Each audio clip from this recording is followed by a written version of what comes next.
that there are sets of large N field theories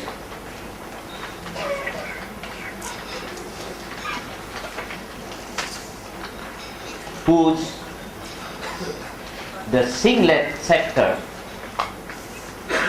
is described by a theory which contains gravity.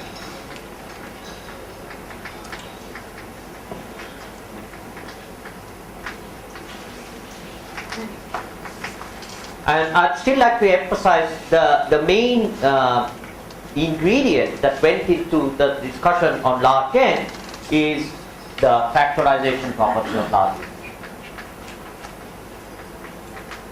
So it is, though I do not know of any examples, but it is conceivable that there is some field theory which doesn't obviously have some large number of fields, but still for some reason factorization holds, then there should be a way of rewriting the theory in terms of effectiveness. So that may.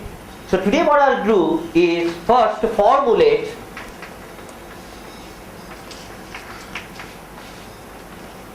quantum or thermal quench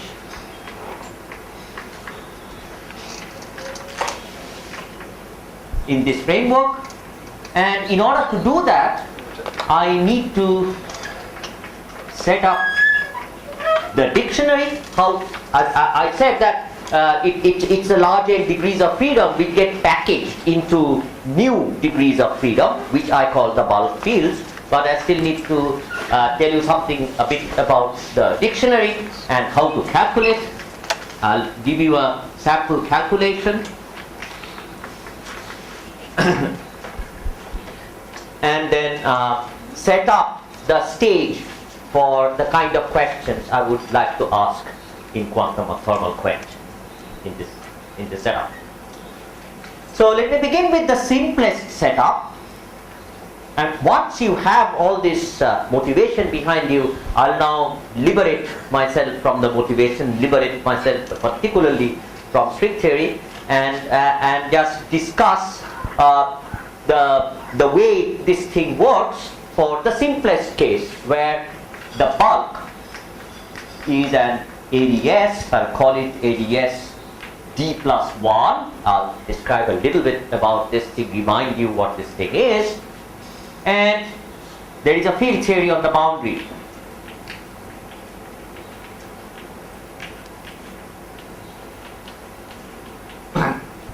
Okay. So there are several ways of course, writing coordinates on ADS-D plus 1. The one which I'll extensively use, with the very few exceptions, is the following form.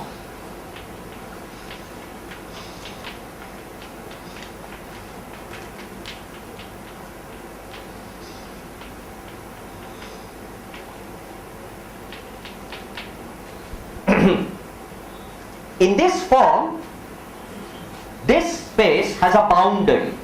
You can easily calculate, as I mentioned yesterday, it has a boundary in the sense that if you shine light from some point in the interior outward towards this point z equal to 0, well, I should write z equal to 0 to infinity, it actually takes a finite time. And it has something which is called a Poincare horizon. I'll call it interior. I'll not discuss too much of the details of the Poincare horizon, which is called as z equal to infinity. It's a horizon in the sense that it's this thing doesn't really cover entire ADS space. I mean, it's geodesically incomplete the way I've written it. So you need to extend ADS space at z equal to infinity. That happens. I'll not go too much. We will not need too much more details about this. The important thing about this metric is that it has some symmetries, which let me write down. The symmetry group of this metric, or the isometry group, these are the coordinate transformations between x, z and t, which keep the form of the metric invariant. That's the only sense we can talk about symmetries of a metric. The isometry group is given by the group SOD comma 2. If you're not familiar with the notation, let me just write down the generators of these symmetries. There is something which is very important. It is called the dilatation generator. Dilatation generator, and the generator is given by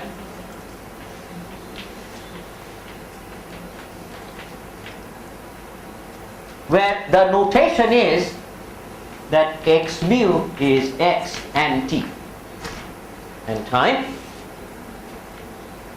So what it does, so the meaning of the generators, of course, is that you take this and act on any of the coordinates, and you get the transformations of those coordinates.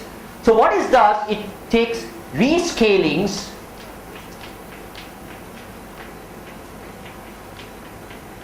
and you can easily see from this matrix that by rescaling this thing is invariant. The form of the metric is invariant. So that tells us something very important, which is quite crucial in the understanding of the IISc correspondence. Dilatations on this on the boundary are given by just the boundary has z equal to 0, so it only has coordinates x mu. So the scaling of coordinates of the x mu is equivalent to scaling z. So the picture is sort of like this. So this is the z equal to 0 boundary, and there's somewhere here there is a section which is z equal to infinity. So as I scale things here, go to larger and larger distances here, I go further and further deeper into the area space. This is usually called an UVIR correspondence. In particular, if, as we will see, we will have a necessity of regulating the space-time by going not all the way to z equal to 0, but to some slice z equal to epsilon. So that's like saying that I don't go all the way to the ultraviolet, because this is long distance, that's short distance. I don't go to all the way to the very short distances of the theory, and we will see that epsilon can be identified with an ultraviolet cutoff of the field theory. We will see plenty of evidences.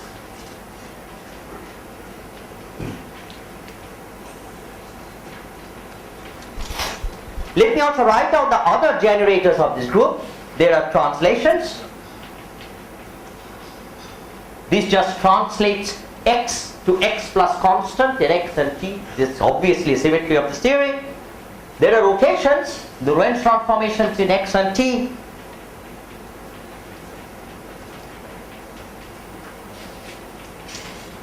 And this crucial thing is called a special conformal transformation,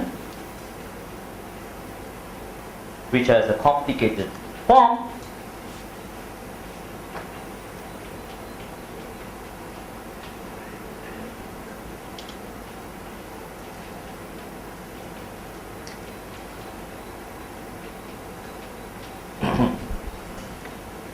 What is important to notice in the expressions for these generators is the fact that if I restrict myself to some z equal to constant slice, in particular to z equal to 0, what these becomes, so you can see that this thing drops off, that thing drops off, and that thing drops off, and what remains of these generators are precisely what are called conformal transformations on the plane x, mu and t. Okay, so that's why this is called conformal transformations. That first one is not a z, it's a 2, or it's a z? This is a 2. This is a 2. Right. In particular, as we will see very soon,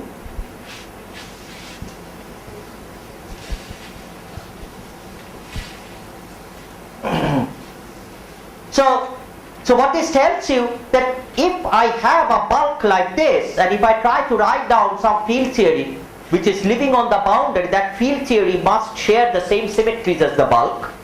But have restricted to the boundary that symmetries are just conformal symmetries, so it has to be a conformal field theory.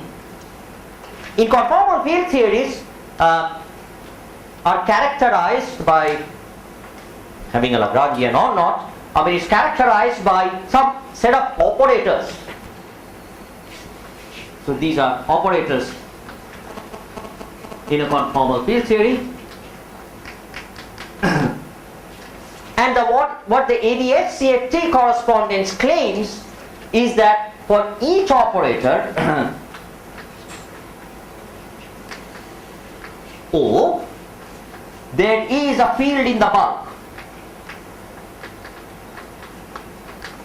And you have already got examples of this kind of correspondence. For example, if there is a scalar operator O, this corresponds to a scalar field in the bulk. Typically conformal field theories are something like an energy momentum tensor, and we found this corresponds to metric perturbations.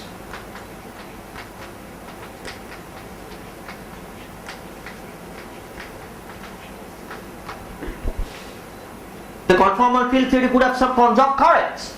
I mean, there could be a global symmetry which give you some conserved currents. They correspond to gauge fields in the bulk.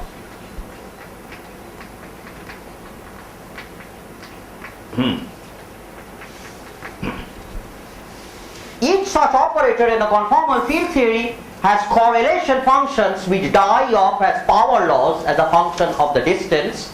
In particular, let me restrict myself to the scalar operator.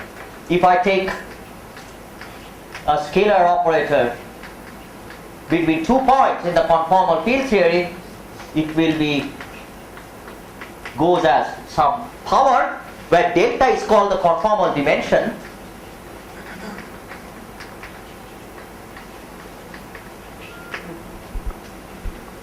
So what this means is if I scale x and y by lambda times x and y, this tells you how should the operator itself be scaled.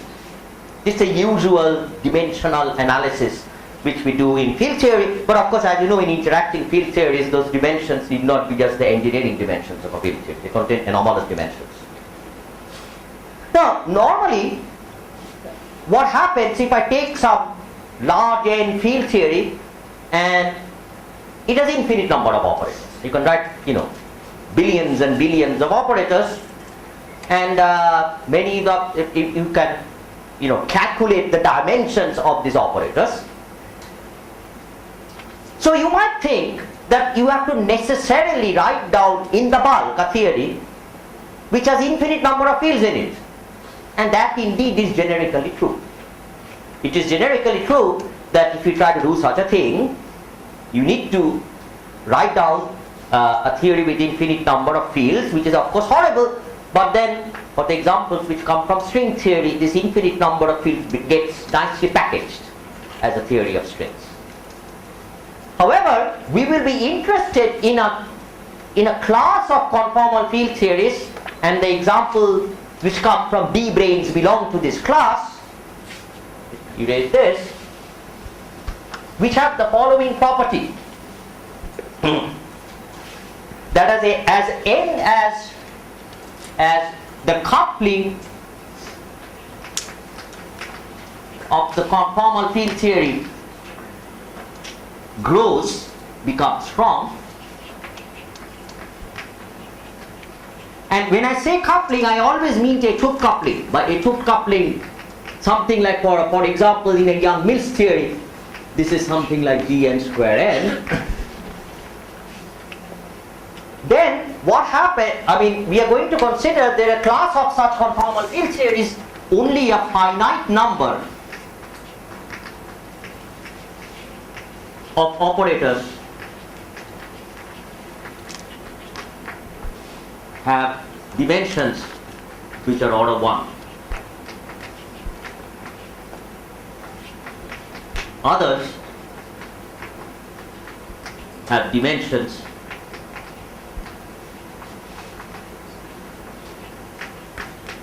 order n or order n squared. Now, this has an important implication. the implication to the bulk is, as we will see, the dimensions of operators actually correspond to the minimum energy a field excitation can take in the bulk. So what this means is that in this class of theories, when I take this large n limit and when I go to this kind of limit, which I call the strong coupling limit, I can only retain this few of these bulk fields whose dual operators have operate dimensions of 1. The others just decouple from the theory. Because they are much higher end. Can you have dimensions of order 1 over n, something like that? Not that I'm aware of. I'm not sure. Okay. These relationships also tell you that if I do have an operator of some dimension delta, it tells you something about how does the field, the solution of a field equation actually behaves as I approach the boundary. And this we will see explicitly.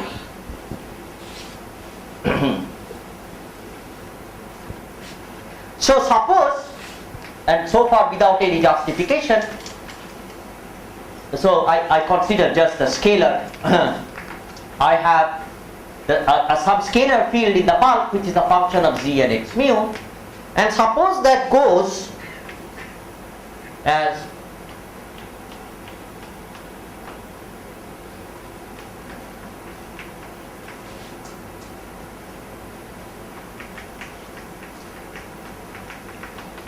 we will in fact show that the form of a solution of the wave equation looks like this. The fact that it goes as some power law is intimately tied with conformal invariance, with the background symmetries of the theory, but we'll show this explicitly. Then it is clear that if I take the dilatation generator and act on the field, this becomes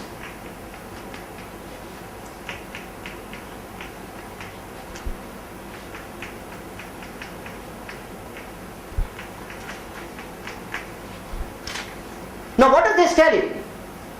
It tells you that this function f of x behaves under scaling has dimension d minus delta. That's why this d minus delta is out there. Okay? That motivates for us the Gupser-Klebanov-Polyakov-Witten detailed dictionary, which I will write down for this thing.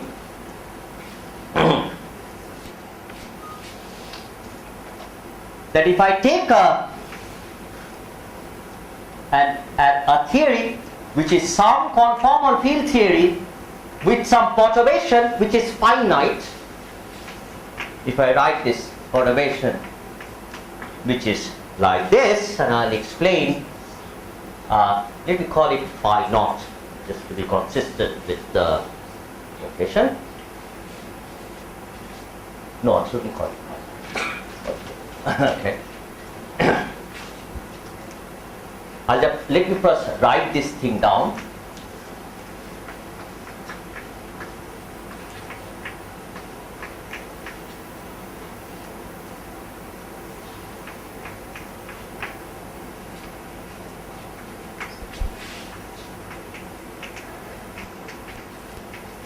This is a field theory action of delta is the dimension of the operator O,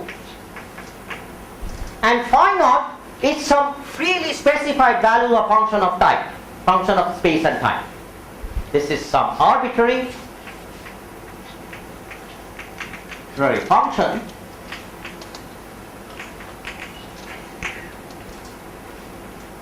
and the reason I have put an epsilon is an ultraviolet cutoff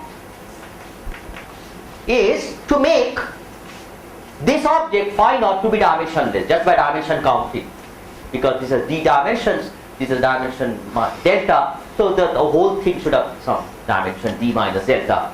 So I've just put it in explicitly. That's what you usually sometimes do in a field theory. When you have dimensional couplings, you divide by powers of cutoffs to make them dimensionless. That's the thing that actually makes sense in a field theory. So phi naught is just like a source. Phi naught is exactly just like a source. I'll in fact call it a coupling constant. Phi naught of x appears as a coupling. It's a kind of an oxymoron to call it a constant, but it is a coupling constant which is a function of xb.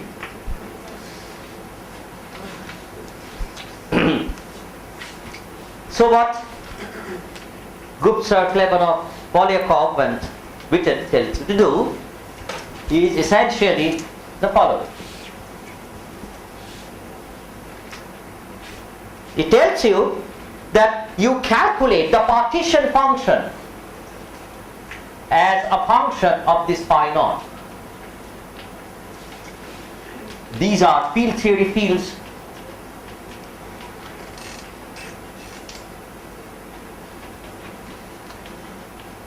That is just written down here. And the claim is that this object is equal in the limit I am talking about, where n goes to infinity and everything is classical, is equal to the classical action, which is a function of phi naught, where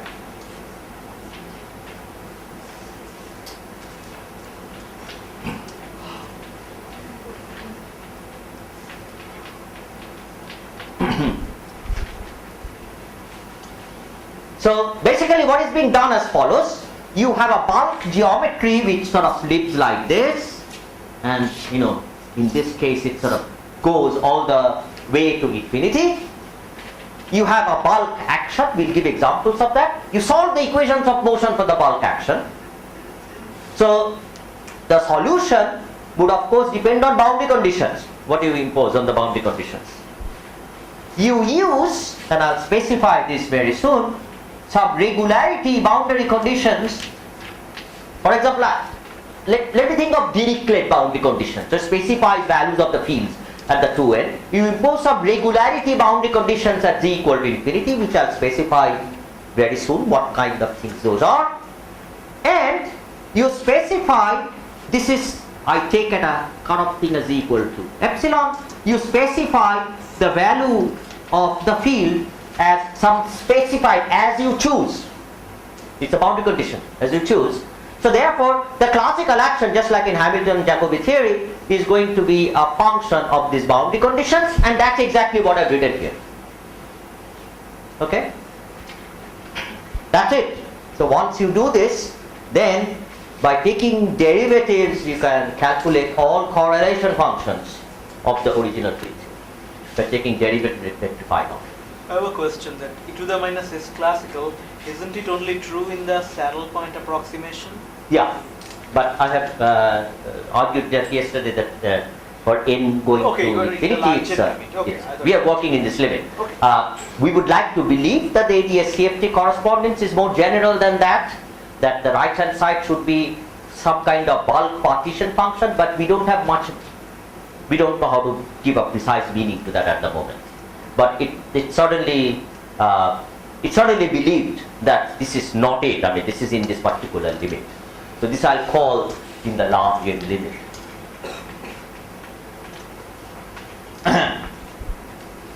Okay. Yes. You can put an I. I'm sorry, I should have put an I in the exponent. In this case, it's without an I. Everything is Lorentzian. Yeah. We have to do Euclidean field theory as You can do Euclidean as well, but we will do Lorentzian because we want things with real time. Okay.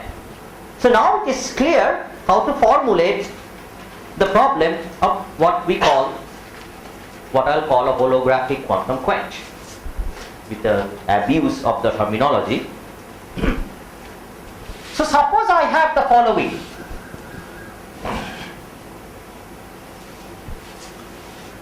Before doing that, let me make a comment. It's a very important comment, that if this thing was only valid when the bulk was pure ADS, this would be quite boring.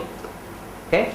But as you can see, what appears here are the behavior of the solutions near the boundary.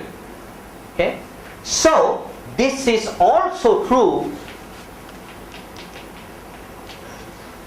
valid when appropriately defined for asymptotically ADS space. So it has to be ADS like only near the boundary, is that so? Right. I'll put more ifs and buts into that, but roughly speaking, that's what it is true. Okay. So the philosophy is as follows: you have some bulk. Okay. If the boundary is asymptotically ADS, as near the boundary, there is this scaling property that ensures that the solution near the boundary has that form, z raised to the some power times function of x. Okay. Once you have that, then, and once you put, as we will show, regularity conditions, you determine the solution completely, and once you determine the solution, you can write down what the Hot-shell action is. So what do we mean by formulating quantum quench, or what so quantum thermal or whatever quantum quench? So note, this phi naught of x is entirely up to me. It's a coupling constant of the field theory, right? Suppose I have a coupling constant which is just a function of time. And let me draw something very nice. Suppose it goes like that, as a function of time. It starts slowly at some fixed value of the coupling at some early times, and it interpolates to some another value, or maybe the same value if you wish, at some late times. From the field theory point of view, it's a time-dependent coupling, and in field theory, you would pose the problem by saying that I pose an initial state here. For example, if the field theory is at 0 temperature, I say that, okay, it's in, say, maybe the ground state of the theory, okay? And then I turn on the coupling constant, something happens, things get excited, and I want to know what is the final state at very late times. In particular, there are several issues, as this school has amply described, which you would like to know. And the two of the issues which I'll sort of focus on is the issue, is the final state in some sense thermal. And so in what sense it is thermal? So this is the problem of thermalization. And as we all know, from Letitia's lectures and other lectures, interesting things happen when this kind of protocol goes through a critical point. When this kind of thing goes through a critical point, you often observe some scaling properties of the ultimate solutions. There are a host of other things which you can investigate in this framework, but these are the two things which are properties during passage through a critical point.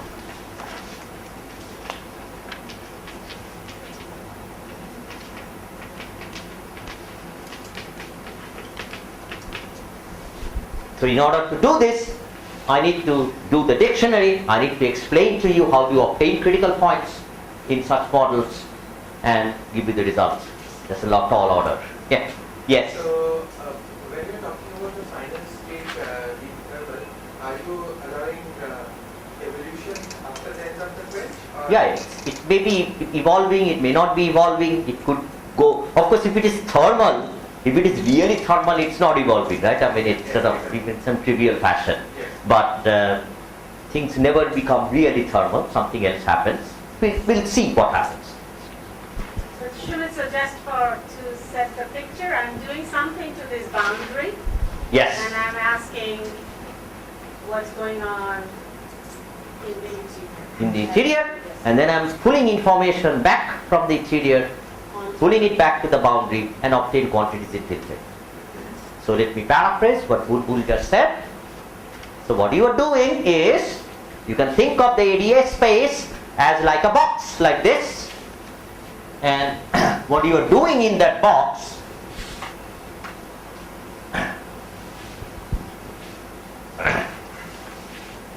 so what you are doing in this box, there is a boundary of the box, you bang, bang, bang.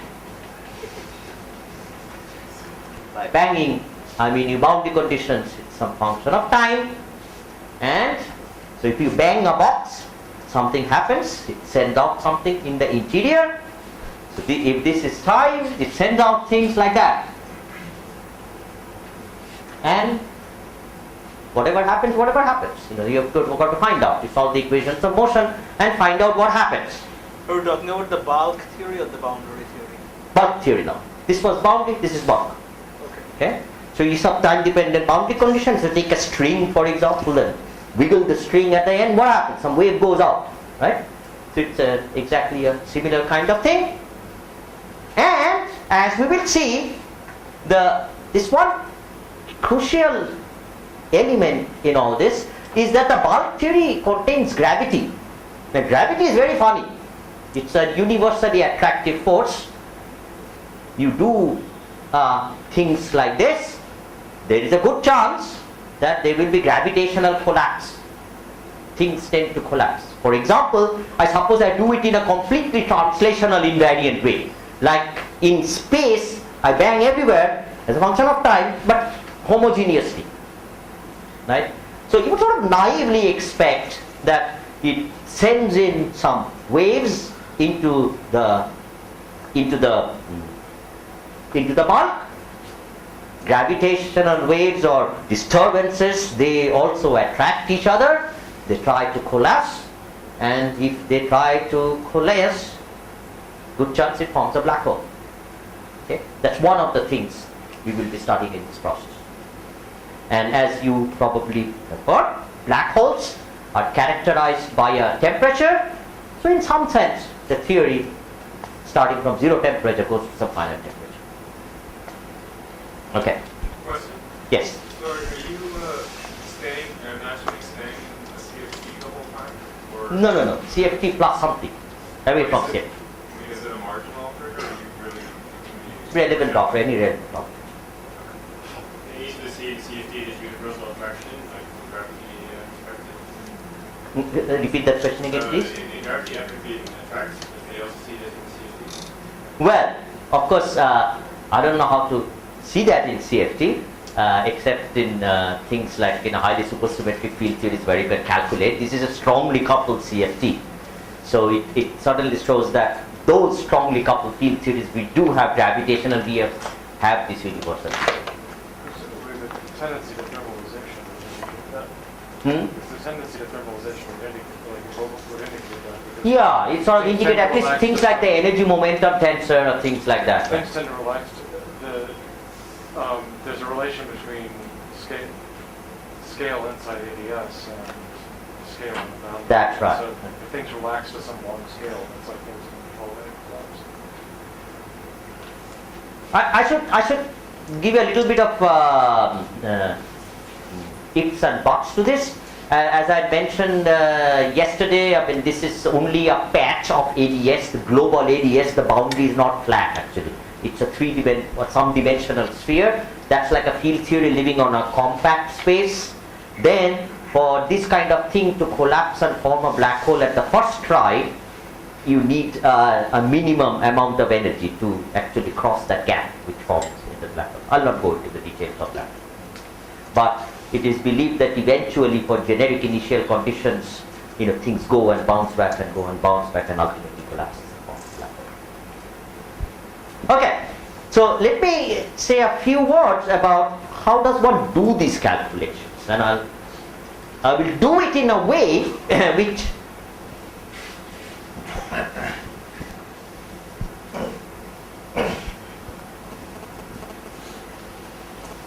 so I'll do the a very, very standard calculation of a free massive scalar field in some ADS. And I'll just sketch the calculation. It's quite standard, but it will tell you some yes. Is there a sense of thermalization time here? There is, yeah. We will talk about that. We talk a lot about that.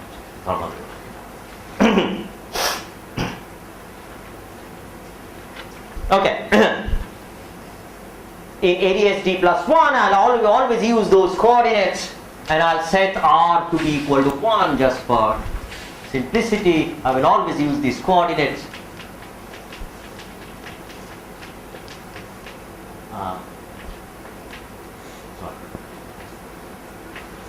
Z square. So call this for correct coordinates, and so I'm going to. So the first step, this is a bulk calculation. So the first step, I have to solve the equation for motion.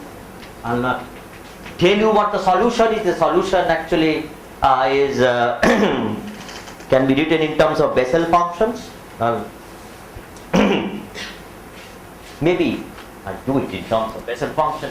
The first thing you do is do a Fourier transform in space and time.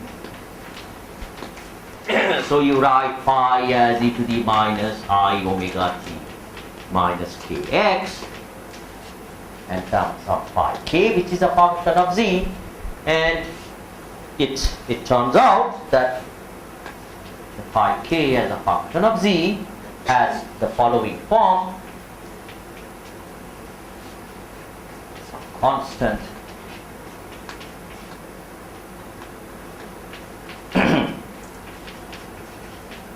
these are Hankel functions, where I define an object alpha, which is given by k square plus omega square, and I also define an object mu, which is given by d by 2 square. It's a second order differential equation you're solving, so you got two different constants, a of k and b of k, and now you have to put some boundary conditions to determine the solution completely. One of the boundary conditions which we are going to take is, of course, as I just mentioned, that I am going to require that, say, phi k at z equal to epsilon, I just take to be some specified function. This is the Fourier transform of that phi of x talked about. And then I have to use some regularity conditions in the interior.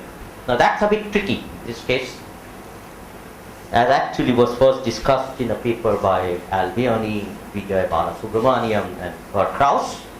It's very straightforward. If it is a Euclidean space, what you find is that if you take the solutions, these in Euclidean space, these just become modified Bessel functions. One of them grows at the boundary, just figure out. But it is there's a physics input is needed when you do in Lorentzian phase, and it depends what you want to calculate.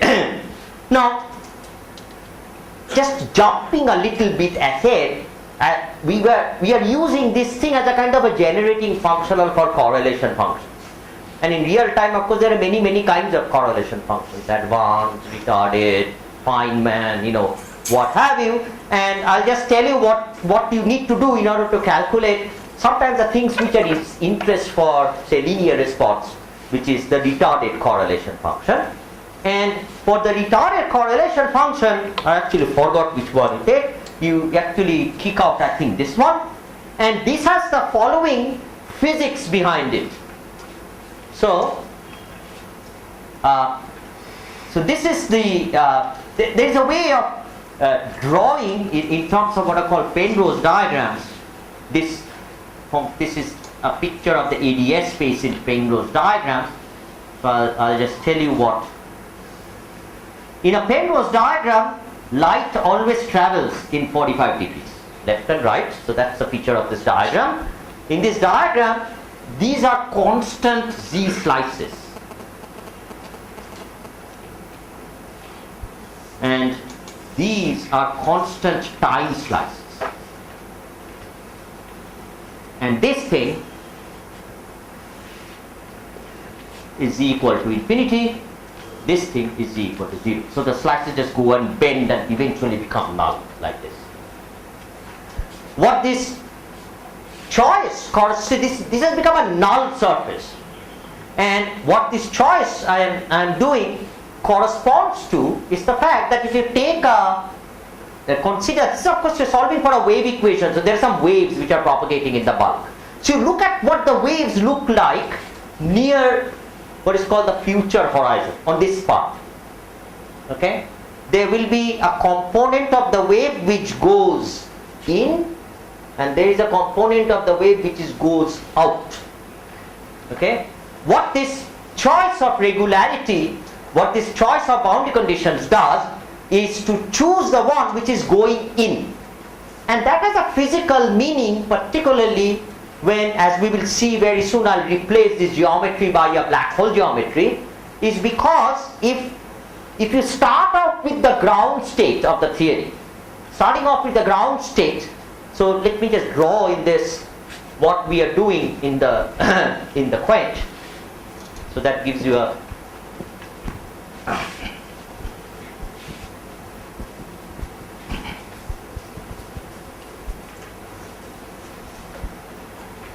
so I'll just draw this diagram. So again, without those little lines here. So when you are solving this differential equation with some specified time dependent, I'll take everything homogeneous in space for simplicity, some time dependent phi naught of t. In order to solve the equation, you need some initial condition. Okay? And I could, now as I said, that if the bulk is pure ADS, so that means there is no perturbation from the conformal field theory. So the field theory is just in its ground state. I mean, there's nothing funny about it. So let me take up to this point, the theory is completely ADS, and then I turn on something and then turn it off.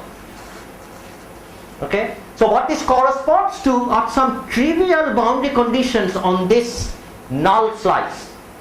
So once I specify this, once I specify that, just for the standard theory of standard differential equations, the solution is everywhere specified, everywhere in this way.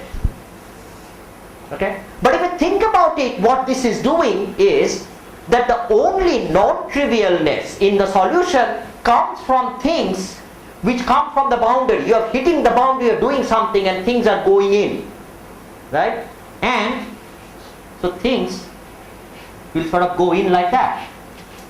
And there will be a little bit of back scattering outside. But at the horizon, if you had things which were going out just by causality, nothing will really actually go outside, outgoing at the horizon. This has different formulations in terms of regularity conditions in Eddington, Finkelstein coordinates and so on and so forth. But this is the physics of the problem. So are you looking at the steady state, like you are constantly doing at the boundary, or you just do it once and then you look at inside? Both. Some arbitrary function of time at the moment I'm saying, just motivating this boundary condition. Okay. So having given this motivation, let me continue with this calculation and liberate myself from just ADS. I just want to do something which is asymptotically ADS. What that means is, it is AZ near the boundary at something in the inside. And I'll assume I know what to do in the inside, namely impose some kind of regularity condition. Okay? Look at this. What you will find by doing this is that as z goes to 0, this solution has two pieces.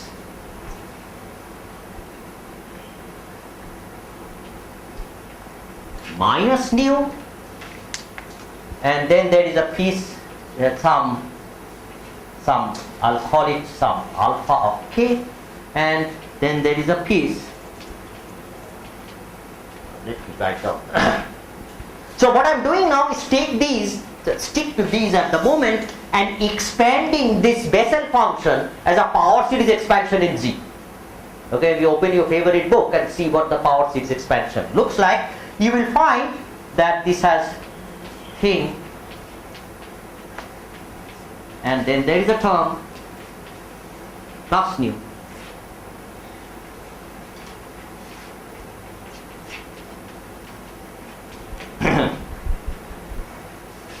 So when I am not doing things in ADS-bit, but only here, these two coefficients, this is not BK, it's the same coefficient in fact, let me call it AK prime. Whatever you get from just one particular thing. So what the interior boundary condition has done is to give you the ratio of these two. In this case, it just told you that this thing is 0. Okay? So what you can show by just looking at the differential equation near the boundary, that in fact near the boundary the solution will be always of the form I'll just write this as alpha k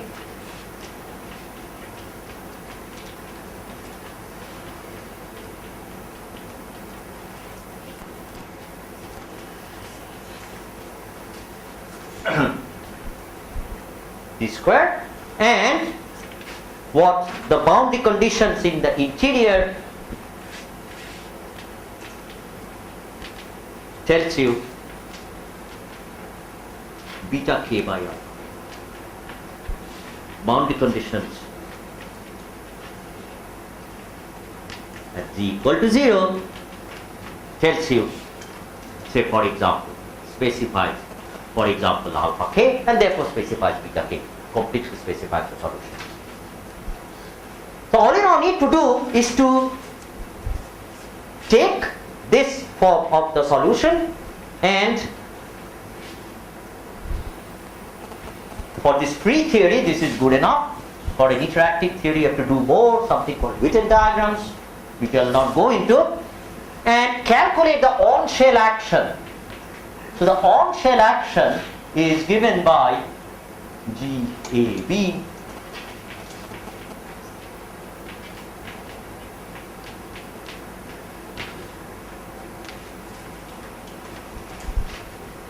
okay, this thing. So normally from the on-shell action I can, if I want to calculate the action on shell, the first thing you do a partial integration of the first term to bring it into a grad square kind of thing, right? And then the grad square cancels the m square phi square, and all you're left is a boundary term. Okay? If there was no boundary, the on-shell action would have been 0. So you can easily, the only boundary is at z equal to 0, and you can easily check that this thing just reduces to the following, just substituting the value. So this just becomes integral d omega dk, and then root g gzz phi dlz phi evaluated at z equal to epsilon, where here there is an integral over dz, dx, dt, and the integral from dz goes from epsilon to this is just like in Hamilton-Jacobi theory. I mean, when you evaluate classical actions on the classical solutions, the only thing is comes from the time boundary. I mean, that's where the Hamilton-Jacobi equation comes from. It's exactly like that. Nothing very fancy about it. And the rest is just a calculation. When you plug this thing in, I'll just tell you what the answer is. And the answer is something interesting. So answer, this is done in many books by now.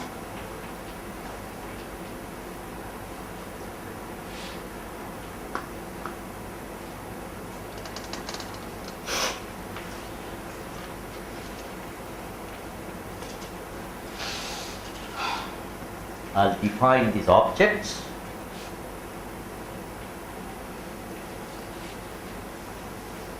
Let me first write this thing down.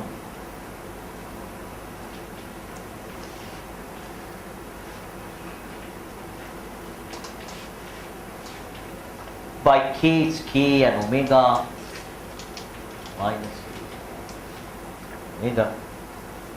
where I have defined a new object. So let me define the thing. Epsilon I have already defined, nu I have already defined, this is defined as d by 2 minus epsilon, and then I have to define chi naught of k is defined as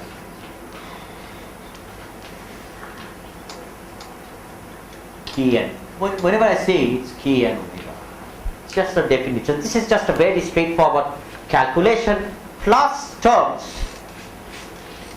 which vanish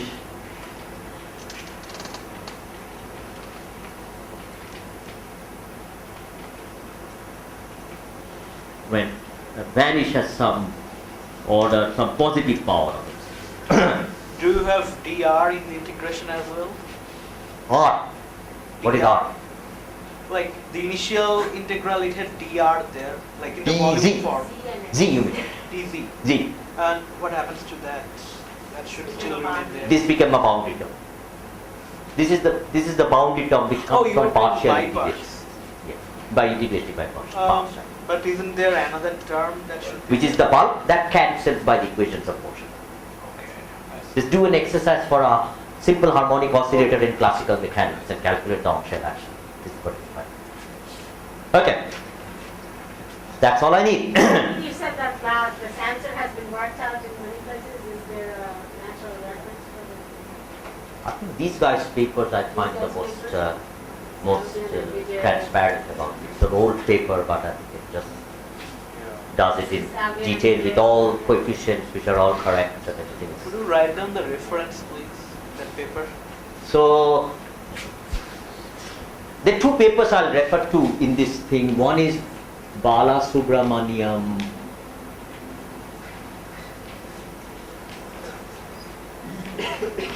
Krauss and Lawrence, and by Swan and Starinet. There might be a review with Holographic. Yeah, I think Swan and Starinet also has a review in annual review of nuclear and particle physics, which is very useful. Because that talks about the retarded. Yeah, it talks about all these retarded things and all the physics side. Okay, so that brings me to the to a crucial point about such calculations. You might immediately scream, "What is this nonsense? As epsilon goes to 0, this thing is infinite." Okay. Now, this rescaling by epsilon to the power minus delta minus is very well motivated because I argued that that is dictated by conformal dimensions of the operator, corresponding operator, right? So it makes sense to keep this thing fixed, chi naught to be fixed. But having kept chi naught to be fixed, I immediately get some infinite term.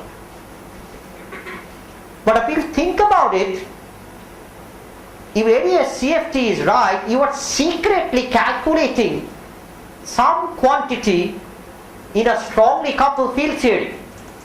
And if you just take some field theory, put a cutoff and do calculations, of course everything will be infinity as you remove the cutoff. So you have to understand this infinity, and of course the understanding of this infinity is through the renormalization group. And so you have to understand the notion of running couplings and things like that, which can be done in this case.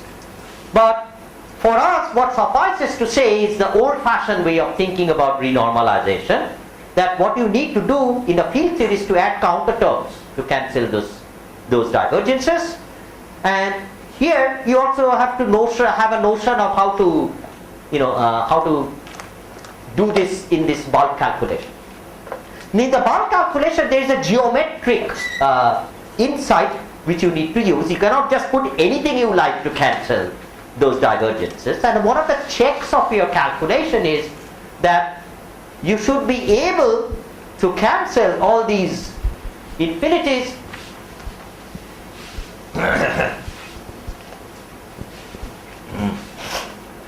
by introducing, so I'll call this holographic counterterms.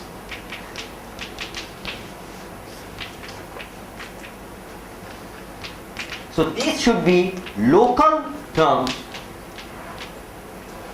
on the boundary which are diffeomorphism invariant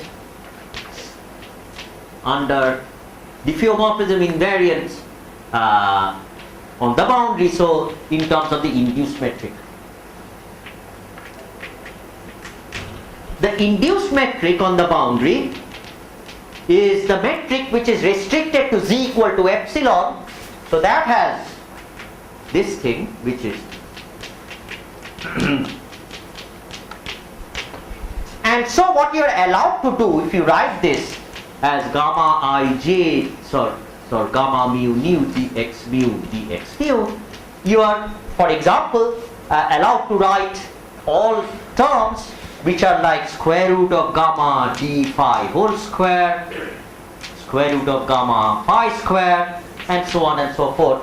You should not have anything which is higher power than phi for discrete theory, because there was nothing to begin with. And you can check that this term is exactly of a form of some root gamma phi square. So by choosing the coefficient here, the root gamma itself is something which is in this case is 1 upon epsilon raised to the power d, and if you take the chi naught with this definitions, you find that this term goes as 1 upon epsilon raised to the power d. So that exactly works out right. This is the spirit of the calculation. Any calculation you sort of do in ADS is sort of in this game is exactly as follows. You have some bulk action, you have a boundary condition, you have a regularity condition. Just compute the action, introduce counter terms, isolate the finite piece, and that is the finite piece which will appear in the GKPW dictionary. Okay? When you do it for Einstein action in the bulk, it's very complicated, but there is a way of doing it. It's actually not that complicated. I mean, you can still do it. You do your favorite, I don't know, 4 form, 20 form, gauge fields, or whatever you have in the bulk. It's just the physics is exactly the same. The mathematics. But that question.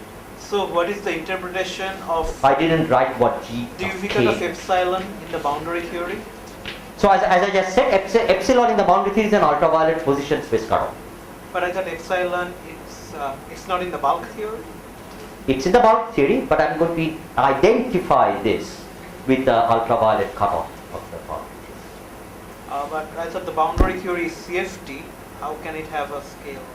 It's a CFT with a cutoff. That's the only scale. The statement is the dual of full ADS with no cutoff is the CFT. The dual of ADS inside z equals epsilon is the cutoff. So like your full symmetry group, it gets reduced to some subgroup? There is of course a much more beautiful story about the renormalization group in this case, where you actually take this thing not at infinity, at very close to the bound, you can put this thing at the middle, and then you integrate out the stuff between here and the boundary, and that corresponds to the Wilsonian renormalization. I don't have time to discuss that. It would be fun to discuss that. So G of KW I have written is beta of K by W. So this is the formula I need and this tells you what are the interpretations of various quantities in the theory. So let me keep track of time. So I just crossed 1 hour basically, right? Is it? Yeah. I have half an hour. Yeah. So essentially by adding those terms which you need to put in this to counter the divergences, I'll add something to the boundary Thing. So you change the bulk action by adding boundary terms such that the whole thing is finite. And as I said, there is a more sophisticated Wilsonian way of doing this, which I will not talk which will about. also lead to something similar. Okay. Beautiful. Now, once I have a formula for the action, I can calculate. So what do you need to calculate? You need to calculate correlation functions in the theory. So the finite part of the on-shell action, in this case, and again I would like to emphasize, the only thing I needed was an asymptotically ADS thing, so that I could use all this formula. These alphas and betas, very soon I'll go far from ADS. I mean, but remaining asymptotically at yes. And that's the interesting situations where you need the applications of this. And in terms of this chi naught, so let me write down what the field theory object is. It's in momentum space. Chi naught of k, some operator which is dual of k and omega in the field theory cutoff with the Stokes theory is given by exponential of, maybe write down this action for the free bulk scalar is basically given by half d omega dk, this object which I call gk,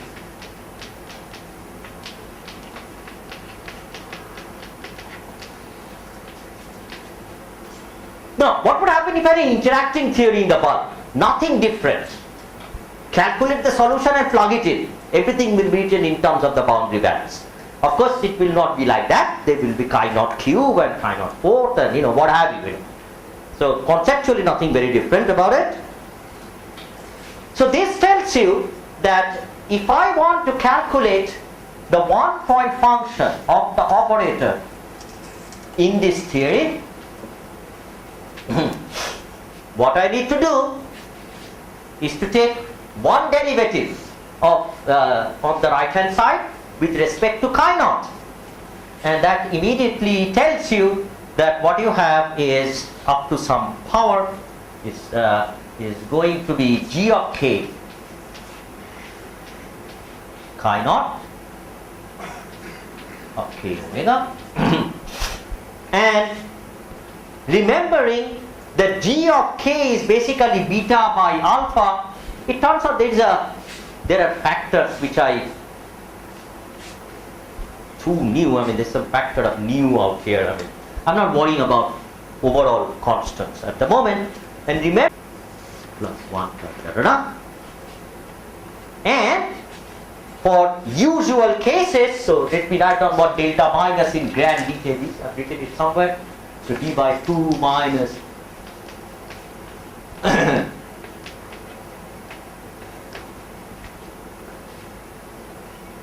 this is usually negative. This grows as you go to z equal to 0. So up to this overall factor, z to epsilon to the delta minus, this alpha is basically what we call phi naught, the value of the field at the bound. Okay? But once you know the solution, you know that if I can write the solution in this way, this object is precisely the one point function. And therefore, this relationship is the standard linear response relationship with g of k being the retarded property. You mentioned that you could have terms in your action that go as phi cubed and phi to the That's third. correct. What does that correspond to on the boundary side? Because I understand free action of the scalar in the bulk would correspond to some sort of factorization like generalized p cubed in the boundary. Right. So if you have the nonlinear terms on the boundary, that doesn't correspond in the bulk. Right? In the conformal field theory, what those things would calculate are higher point functions.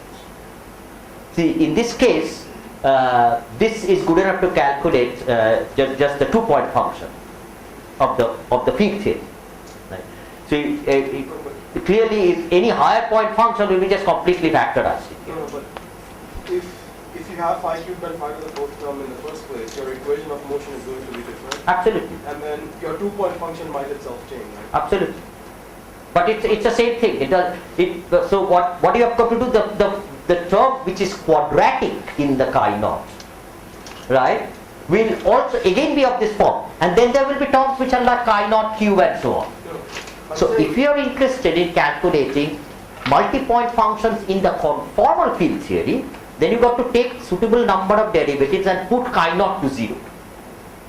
Right, but what I'm saying is the g of k is determined by the on-shell solution. Absolutely. So that's If you different. add chi naught cube terms, your differential equation in the bulk is different. Right, so the g of k it should not depend on, if you're saying they're just higher point functions. No, the Point g of function k is not just- hard. G of k is still the 2-point retarded function. 2-point function. But the boundary 2-point function is what it is, right? And we are computing it using some bulk action. I agree. Yes. If I calculate it using just a quadratic action, I'll get something. But if I calculate it adding phi cubed and phi to the fourth term, I'll get something else. But so what No, is that? if you should, what you should really do, of course, is to do the calculation in the full theory. Like for example, Einstein theory, just a calculation in the full Einstein theory, right? And then if you want to calculate the 2-point function, you expand out the on-shell action as in the powers of these things like chi naught, right? And this g of k's, you get whatever you get. If you have non-linearities in the bulk, that means that you have non-trivial multi-point functions of the conformal field theory. Yeah. Prior zero depends on the equation of motion, and there it's included, right? So implicitly it also depends on these nonlinear expressions. Chi 0 doesn't depend on equation of motion. Whether g of k will change if I had a. Yeah. But Oh, whether g of k itself will change. Yeah, because G you're of solving K. a different equation. but no, you're going to do it in. So long, I think, I think in general g of k will change. So we, well, In terms of the formula, sure. yeah. So there will be something. G of k is determined, of course, by the full solution. So that will change. So that will be the, the corrections to the, this corrections to the 2-point function. It's addressable pattern. Yeah, it's a dressed 2-point function. But what are you adding in the boundary theory? So that should correspond to some coupling in your boundary, right? Right, I mean... I don't think I'm adding anything to the boundary theory. The boundary theory is SCFT plus this perturbation. Right, but then the 2-point function should remain the same. If you're saying It depends on, no, it depends on the SCFT. It's like to, see, higher point functions, of course, is a large n theory, right? So corrections to the 2-point functions due to non-trivial higher point functions will be 1 upon n suppressed, right? So when you are actually calculating those things, you are actually secretly calculating 1 upon n corrections. So those things will depend on the non-linearity of the theory. But the leading order large n will be like this. Maybe we can discuss this later. Okay, so here we got a thing in terms of linear response. A linear response means that you put in a source, you look at the response of the system to the source. Which is why the 1-point function was in fact proportional to the source. Okay? And the reason why the 1-point function was proportional to the source was that we started out with something where the system was just in the ground state. There was nothing to begin with. Now, what would happen if the system was not in the ground state? Then, of course, if the system is not in the ground state, there is no reason why 1-point functions in the absence of a source should vanish. So if the system is in an excited state, you should get a 1-point function which is present even when the source is 0. So this will be important for us when we discuss spontaneous symmetry breaking and wave transitions.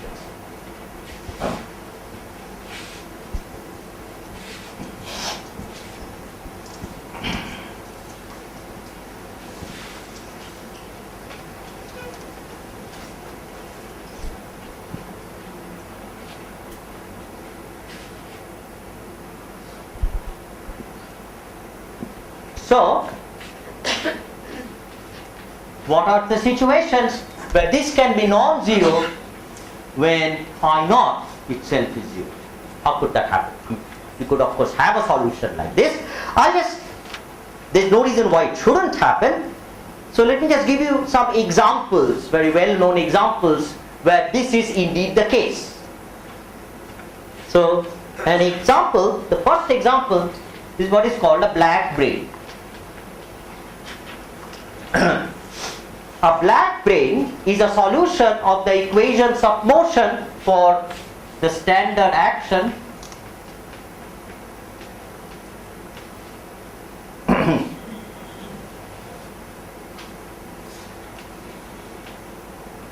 number by LED squared. Just that, with nothing else, which has a metric which is given as follows.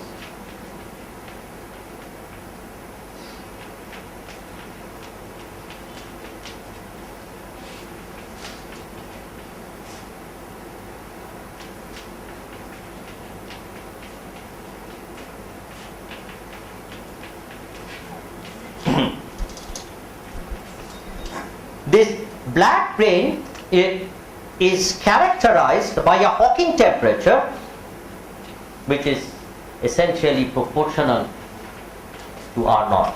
This is the Hawking temperature of the black brane.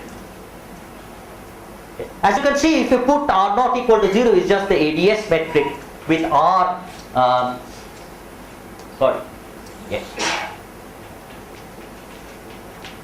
So R is basically 1 upon G in this case. Now, whatever I said for the scalar field is also true for any field in the bulk. In particular, it is true for the metric, and the procedure is again the same. You solve the equations of motion, regularity condition somewhere inside, and then you look at the asymptotic form of the solution and expand in whatever powers of Z. Okay. In this case, let me just discuss the situation for the interesting case, which is D equal to 4, so that corresponds to ADS 5 black brane. So there what turns out is that if I take ADS and put perturbations of metric, so I write a G mu nu as H mu nu, G mu nu ADS plus H mu nu, then turns out is that H mu nu, let me change notations a little bit.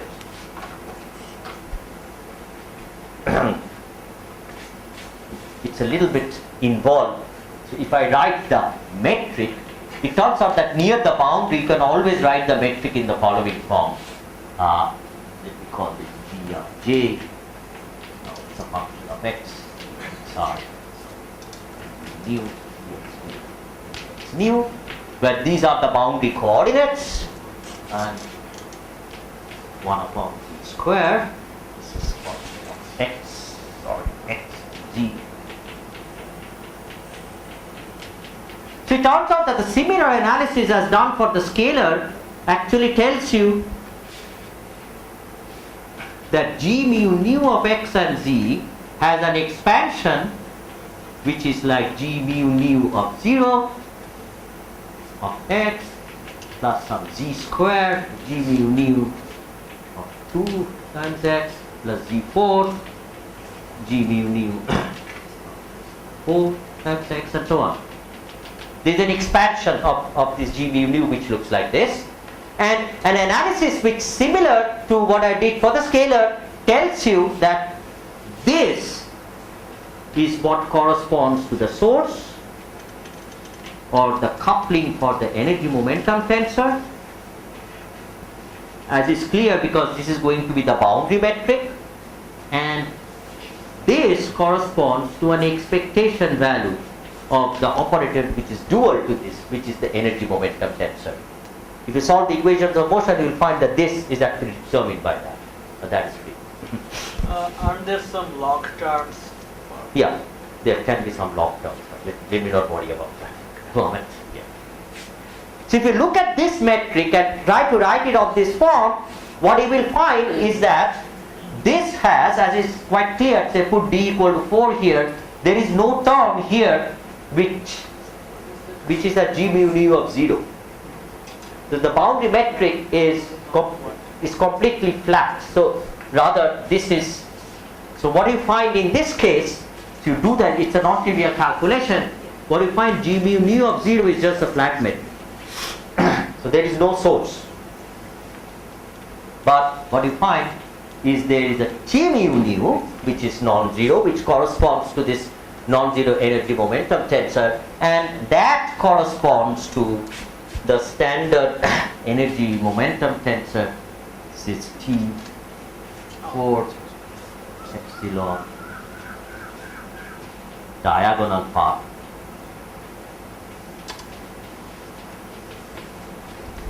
So this is an example of an excited state of the theory, except that it is not actually describing a pure state. It's actually describing a thermal state, which is given by this temperature proportional to R naught. In a similar way, you can talk about other such excited states.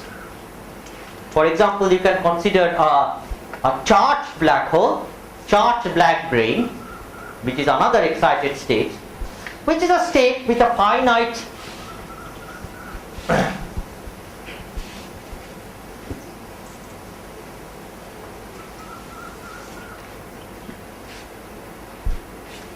so if I take a charged black brain, this has a metric which is of this form with a different function of R square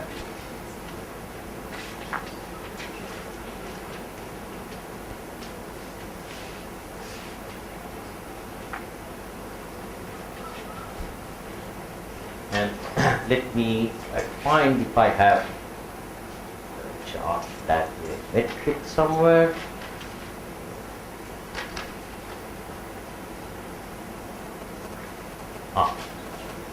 Here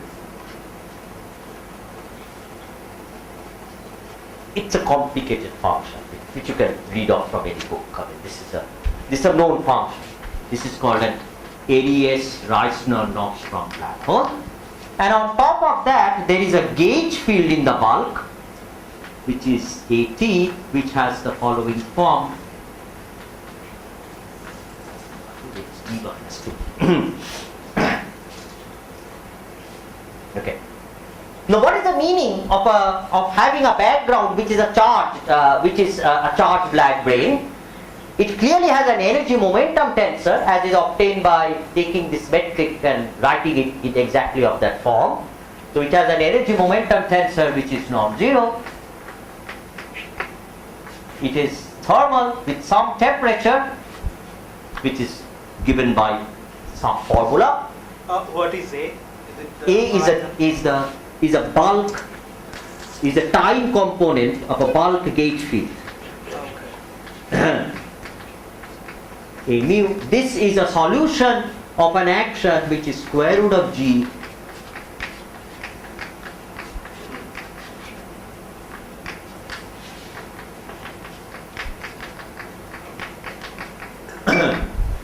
Einstein-Maxwell. It's an Einstein-Maxwell theory. But now I have a non-zero gauge field.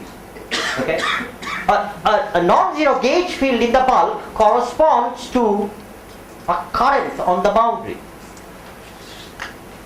and the gauge transformation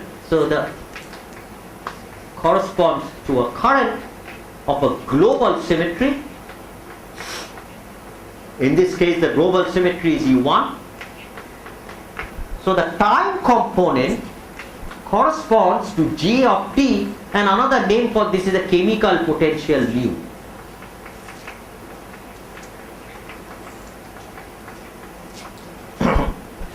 Okay. So what this thing represents is another special excited state of the theory, which is not only thermal but also has a chemical potential. Okay, so if you want to describe a field theory where the finite temperature and finite chemical potential, the bulk naturally corresponds to the ADS Reisner-Nordstrom. Now I have talked about things which have these black holes which have existed on forever. So let me, in the remaining 10 minutes, let me just talk about the question I started off with, namely the question that if I start with ADS space and I introduce some disturbance on the boundary, what happens in the bulk? This was first studied in a beautiful paper by Chesler and Yaffe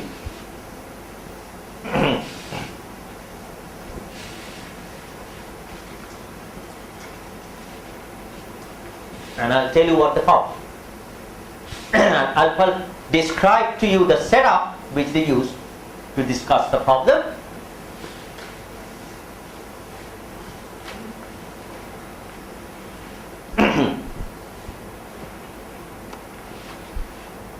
Okay?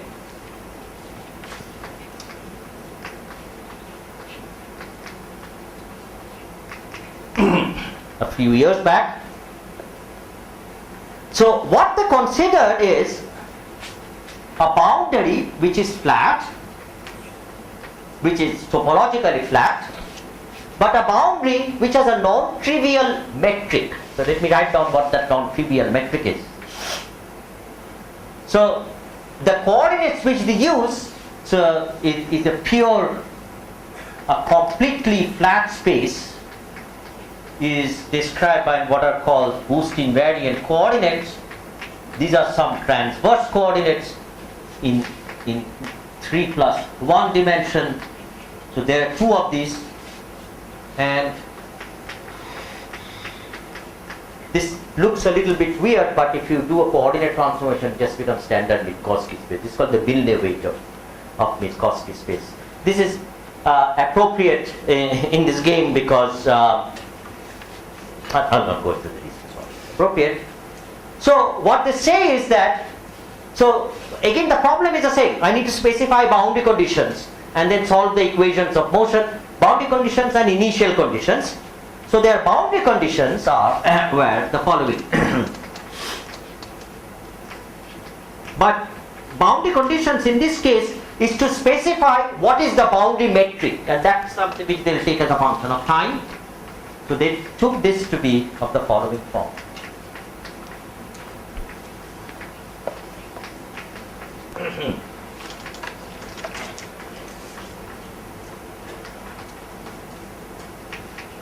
Where gamma of tau is a function which is very, very smooth and which sort of looks like this.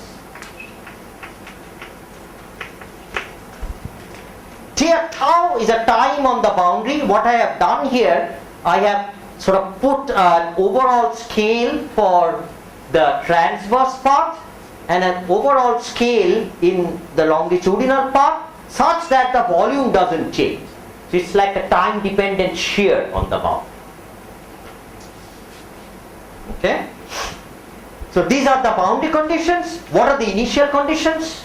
The initial conditions are for tau less than this thing tau I, which I call the initial time, the space is purely ADS.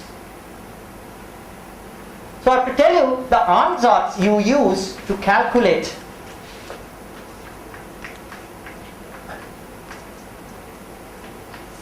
the bulk metric, but the symmetries actually tell you that this is the only form which you can allow for the bulk metric.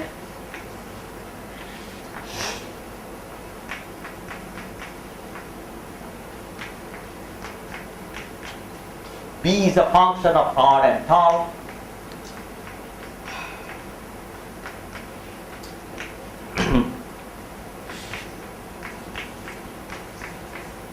So I should tell you a little bit about this metric. If you set A equal to B, A equal to sigma, sorry, if I set A equal to 1 and sigma equal to R, A equal to R square, sigma equal to R square and B equal to 0, this is actually an ADS5 metric.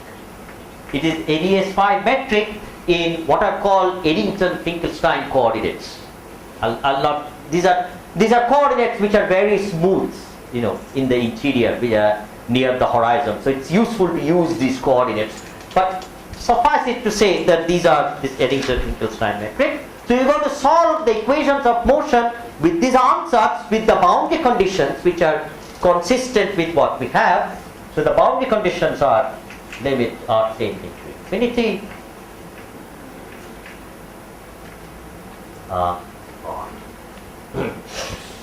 Is equal to some tau to the 1/3.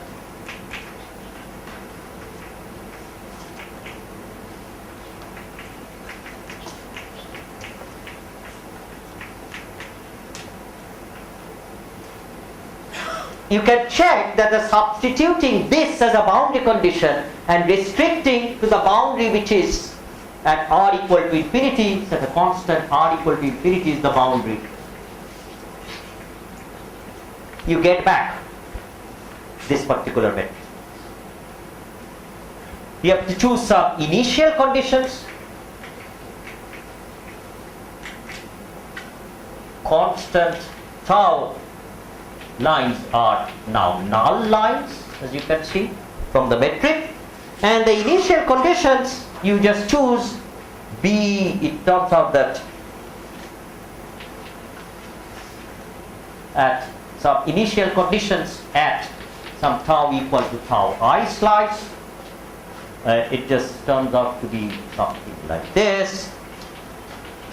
I mean, I don't expect that you're going to get anything from this detailed formula, but I'll just write them down. But anyway, what this ensures is that at tau equal to tau I, the metric is purely ADS.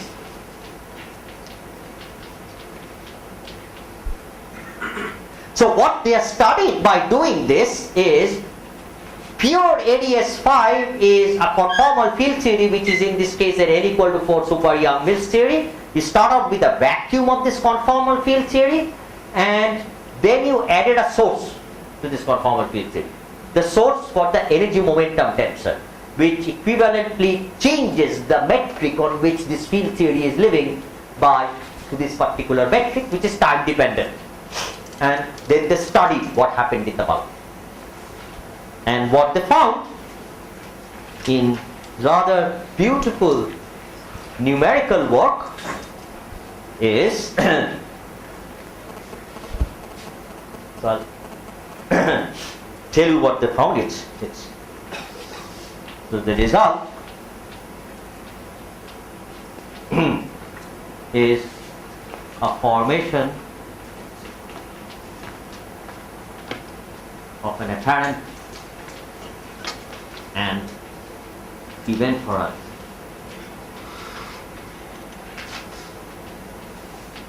I should explain the words. An apparent horizon is the following. So if in flat space I take a flashlight and point it this way, light goes that way. If I point it that way, light goes that way. In a non-trivial metric, it can happen that even if I point it this way or that way, eventually the light comes and travels in the same direction. So these are cases where one forms something called a crack surface. An apparent horizon is like a boundary of crack surfaces. Okay. At late time, typically apparent horizons become event horizons. What an event horizon means that if you are behind the event horizon and try to send out light, it's never going to get out with you. So that roughly speaking what the meaning is. In terms of the diagram which they obtain of the time evolution of the system is as follows. Is there a reason it was useful for them to write the boundary conditions? Was there a reason it was useful for them to write the boundary conditions? Of this kind of thing? Yeah. I think later on people did all different variations of this. I think they wanted something with just a shear without changing the volume. I see. That's why. The local volume element, they want to keep it I that. see. That gave you this particular form. Okay. The diagram, a space-time diagram of what they obtained is a typical space-time diagram for a black hole formation. So let me draw this diagram symbolically. In this diagram, we should symbolically think of time running this way. So lines of constant tau are like that. These are constant tau lines, which is why I said that these are actually null coordinates, that is quite out here. So this is the line tau equal to tau I, and something has happened here and went back. So what happens is that a pulse of some disturbance, I think I drew it wrong. It shouldn't be somewhere in the middle. It should be something which joins that. So draw a thing like this. So this is a pulse which has gone into the bulk. So this is tau I. It's a pure ADS space out here. There is some complicated junk in this region which is determined by the nature of this pulse. But very soon, after this is over, this exterior is exactly an ADS black drain. Where did you put in the pulse and the boundary condition? The pulse in the boundary condition just came by having a boundary metric which was like that. Remember, there was the boundary metric, some e to the gamma of tau.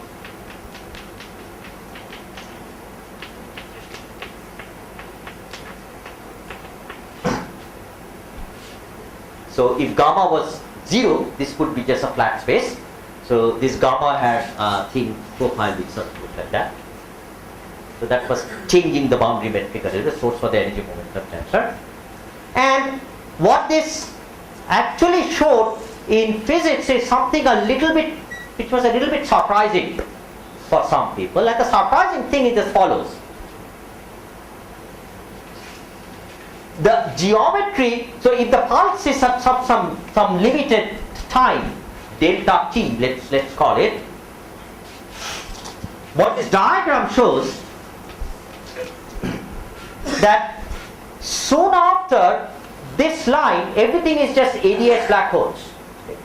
So if I do measure local observables like 1-point functions, they don't know that in the interior it's something else to a very large extent. So they roughly become like 1-point functions in a black hole background.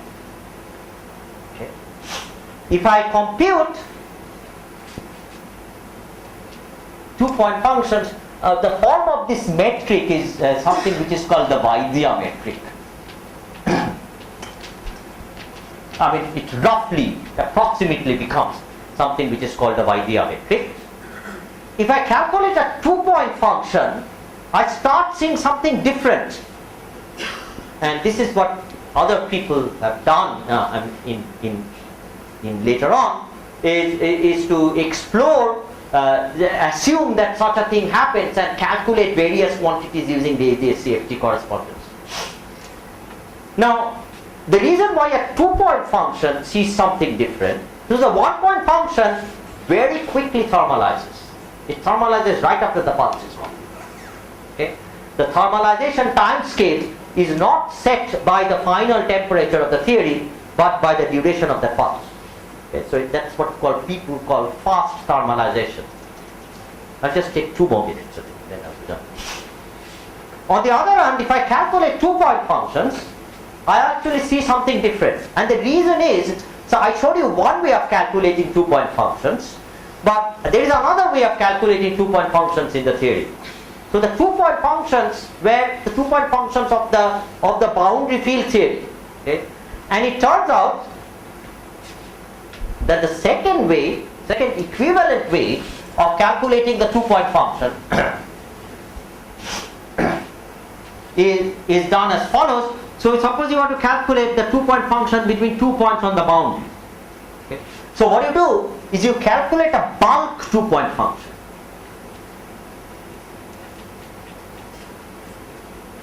Okay, a bulk 2-point function. So bulk 2-point function is a 2-point function which means these 2 points.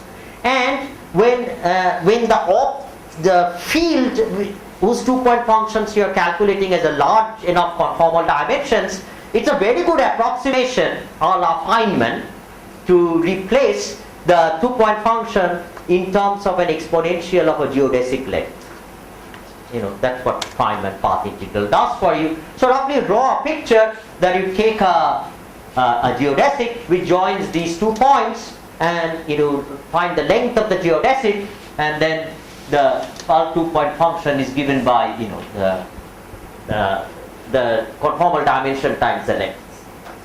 Okay, so the details are not important. So what's happening is that the 2-point function can be evaluated in terms of geodesics, and as you can, it's sort of intuitively clear, the further separated these 2 points are, the more the geodesic go into the bulk.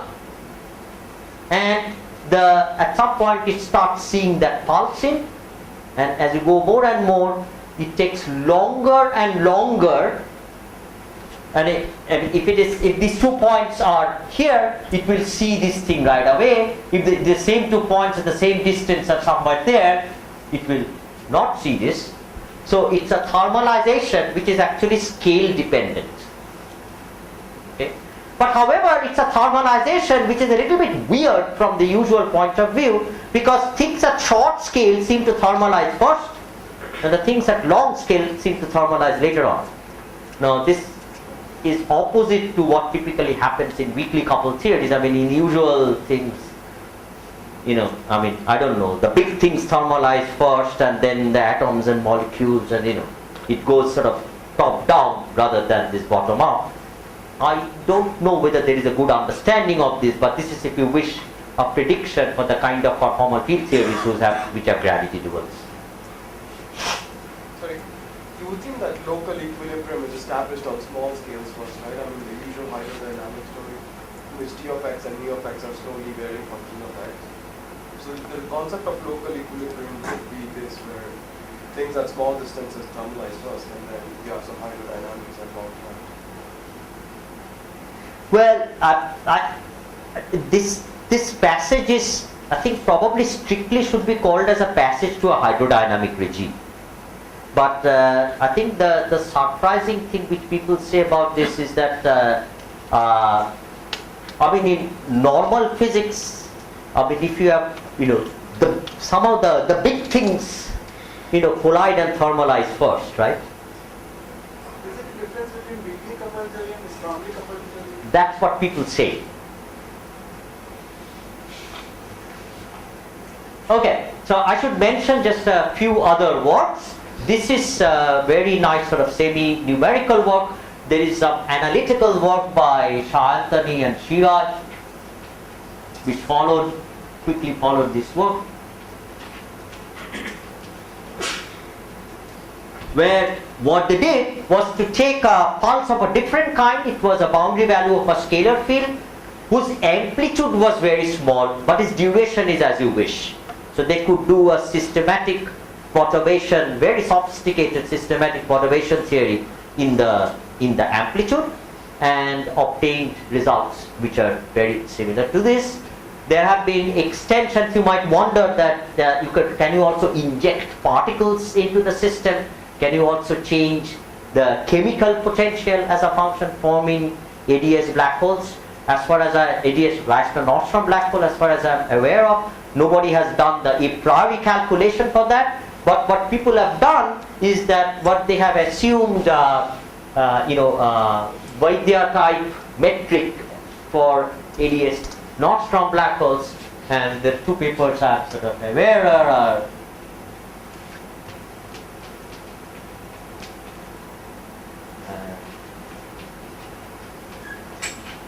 The other one, I cannot pronounce. Two of these guys are around here, so stop them if you like. Okay. So this, I had a lot more to say about this. I don't have the time, so I won't say that. One of the things Chesler and Yaffe also verified is that you started off with something which was homogeneous but anisotropic, right? The two directions, the transverse directions and the longitudinal directions depend. And if the thing actually really thermalizes, it should also isotropize. And they checked that by looking at the energy momentum tensor and found that the pressures in the different directions indeed at late times become more equal. So that's another signature of the thermalization. Okay, so tomorrow what I'll do is I'll switch gears a little bit and address the second question which we want to investigate, namely doing these time-dependent couplings which cross a critical point. So I'll first discuss how does one get critical points in this game, and discuss some results. This is a subject which is sort of picking up steam, but the results are very rough of how one can observe scaling behavior in such situations. Yeah.